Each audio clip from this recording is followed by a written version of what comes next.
কুষ্টিয়া একটা ওহাবিদের head office. আপনারা জানেন যে সব বক্তারা কুষ্টিয়ার থেকে বের হয়েছে আজকাল। সে বক্তার ওয়াজ নাই, লেখা আছে তাফসিরুল কুরআন মাহফিল, অথচ 2 ঘন্টা বক্তব্য দিল তার জেলের ভিতরে ডিম থেরাপি, কিভাবে জেল হলো, ফাঁস হলো, এই সব বার্তারা দিয়ে বলে বেড়াচ্ছে। লন্ডনে যাচ্ছি ওয়াজ করতে, তখন দাঁড়িয়ে আরো বড় ছিল। আমার পাশের এক ওহাবি কি কয় জানেন? আপনি কই জানেন? বলছে লন্ডনে ওয়াজ করতে। যাই না কেন? ওহাবি কিন্তু। আমি কেন? কই যে আপনাকে অ্যারেস্ট করবে, আপনার চেহারায় লাদেনের মিল আছে। আমার চেহারার ভিতরে বলে লাদেনের নাকি মিল আছে। আমি নতুন যাচ্ছি, কি বা হবে, একটু ভিতর তো কষ্ট লাগেই। নতুন একেবারে হিথ্রো এয়ারপোর্টে নামলাম, একটা মশা ঢোকার ক্ষমতা নাই সেই এয়ারপোর্টে যাই। ওই যে ভয় ধরাই দিয়েছে আপনার চেহারার ভিতরে লাদেনের মিল আছে, তো ভয়ে ভয়ে পাসপোর্টটা জমা দিলাম। তো দেখি যে একটা সুন্দর দাড়ি আছে, অল্প সাদা। আমি দাড়িওয়ালার কাছে দিয়ে দেখি, এক লোক দেখি কোত্থেকে তেল পড়া নিয়ে গেছে মুখে মারছে। আমি দেখি, বলে আমাদের পীর কেবলা তেল পড়া দিয়েছেন। কোন কি বলবো, কোন পীর কেবলা? বলে চরমোনাই। আচ্ছা। আর একজন আবার কয়, তুই আবার কি পড়িস? বলে তোমাকে বলবো না, আমার পীর কেবলা একটা দোয়া দিয়েছে, আমাকে বললে অসুবিধা কি? বল না, বলতে নিষেধ আছে। আমি পাসপোর্ট ঢুকাই দিলাম কাউন্টারের ভেতরে। কি বলে, আমার গৌসে পাকের চরণ ধুলা যে করেছে শিরে ধার, কোটি কোটি শত্রু দরে কি করিতে পারে, তার তেল পড়া লাগে না। লাগে না? কবিরাজের তাবিজ গলায় বান্দা লাগে না রে। আমার গৌসে পাকের নামটা যদি একবার আদবের সাথে নাও, রনে বনে জলে জঙ্গলে কোনো জায়গায় নৌকা ডুববে না। জোর করিয়া বুঝতে গেলে তার ঘটে দারুণ জ্বালা, কেউ বুঝিতে পারে না রে পীর মুর্শিদের খেলা। লা ইলাহা জোরে লা ইলাহা, লা ইলাহা ইল্লাল্লাহ মুহাম্মাদুর রাসূলুল্লাহ। কেন চিনলি না রে মন আমার গোসল আজম আজ ভান্ডারি মাওলানা কেমন? কেন চিনলি না রে মন আমার গোসল আজম আজ ভান্ডারি মাওলানা কেমন? এক কালামুল্লাহর দল মাজার ভাঙ্গ ওলি আল্লাহদের খানকায় আঘাত করো, পীরদের নামে বাজে কথা বলো, কোন পাপের কারণে আজকে কি করতেছো ভালো করে বুঝো। হযরত বাহাউদ্দিন নকশবন্দি রাহমাতুল্লাহ আলাইহি সব থেকে বড় তরিকা হলো গৌসে পাকের তরিকা। জোরে বলেন ঠিক কিনা? আমাদের আর অন্য কিছু ঘাটার প্রয়োজন নাই। বাহাউদ্দিন নকশবন্দি রাহমাতুল্লাহ আলাইহি ওই জামানার জ্ঞানী এবং বড় ধরনের আল্লাহর ওলি। এক বাবাজি একেবারে রোডের ধারে হাই রোডে একটা হোটেল করেছে। হোটেলের বাবুর্চি সামান্য বেতন পায়, হোটেলের ওই যা মালিক দেয় তাই খায়। পরোটা বানাই, খিচুড়ি বানাই, বিরিয়ানি বানাই, সব মালিক পকেটে করে নিয়ে চলে যায়, আর বাবুর্চি যা অল্প কিছু খাইয়ে ওইখানে বসে আল্লাহ আল্লাহ করে। কিন্তু বাবুর্চির 1 ওয়াক্ত নামাজ কাজা নাই। সুবহানাল্লাহ। শুধু 5 ওয়াক্ত না, ইশরাক, আওয়াবিন, চাষ, তাহাজ্জুদ কোনোটাই কাজা নাই। ওলির দরকার আছে কি নাই? আমরা ওলি চাই কি চাই না? কারা কারা ওলির পন্থী, ওলি চান আপনারা হাত তোলেন তো। যাই হোক, এর ভিতরে আজকে ওহাবি নাই, তবে একটা হাত অর্ধেক উঠেছিল। তবে এর ভিতরে ওই সব নাই। ওরা দেখবেন সিসি ক্যামেরার মতো এখানে ওখানে তাকায় দেখে যে আমাদের বিরুদ্ধে কিছু বলে দেখে। আমি তো উল্টা পাল্টা করে বলি।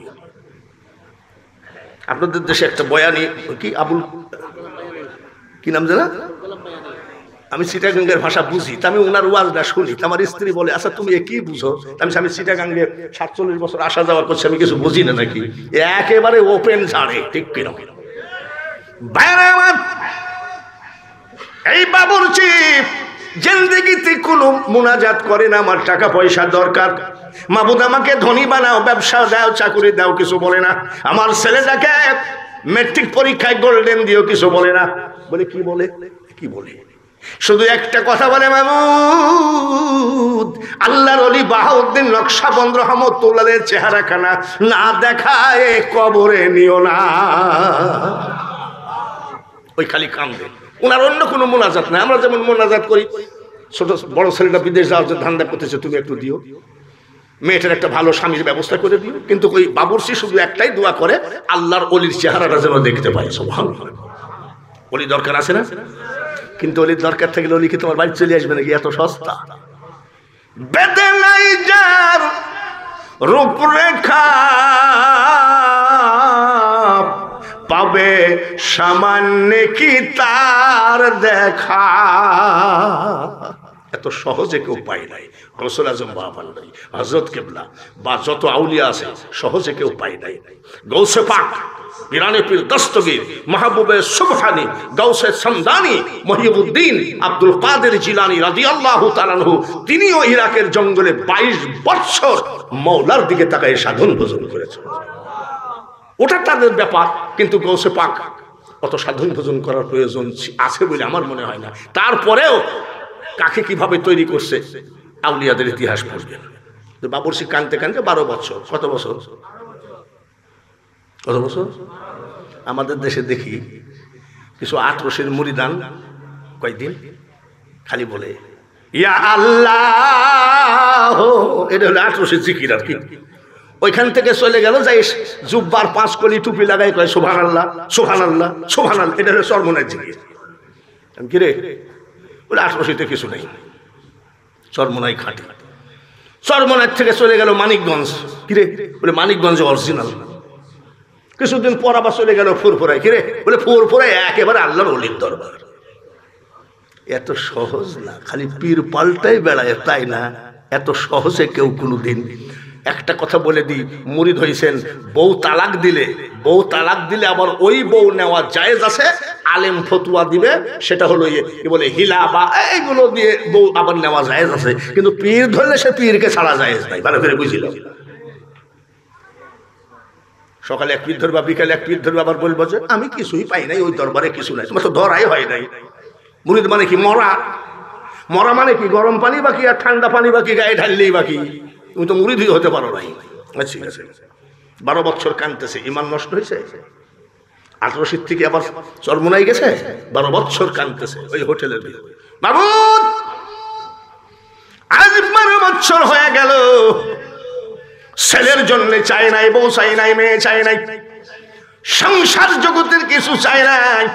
আল্লাহর ওলি চেহারাটা না দেখায় কবরে নিও না। কত বছর? কত বছর? 12 বছর। যদি তোমার মনে বিশ্বাস থাকে ওলি তোমার ঘরে যাবে, যাবে কি যাবে না?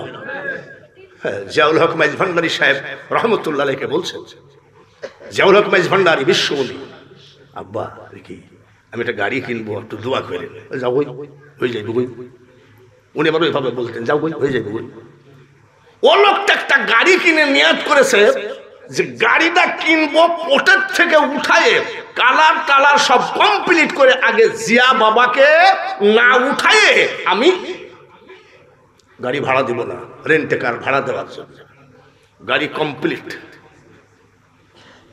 জিয়াউল হক মাইজ ভান্ডারী কেবলা ওই গাড়ি যেখানে ওই পার্শ্বে এক ভক্তের বাড়ি 2 দিন ধরে আছে। সুবহানাল্লাহ। কয়দিন আছে? 2 দিন। হঠাৎ করে বলছে, ওয়া আমি একখানা মাইজ ভান্ডার যাইতাম, আমি মাইজ ভান্ডার চলে যাবো, একটা গাড়ি দেখো। কিন্তু ওই যে বাড়িতে ছিল সেই বাড়িওয়ালাকে বলছে একটা গাড়ি দেখো, কিন্তু গাড়ি কেউ উঠেছে, কেউ উঠলে ওই গাড়ি আমি নেবো না। একেবারে নিউ যে কেউ উঠলে সে গাড়িতে আমি চড়বো না।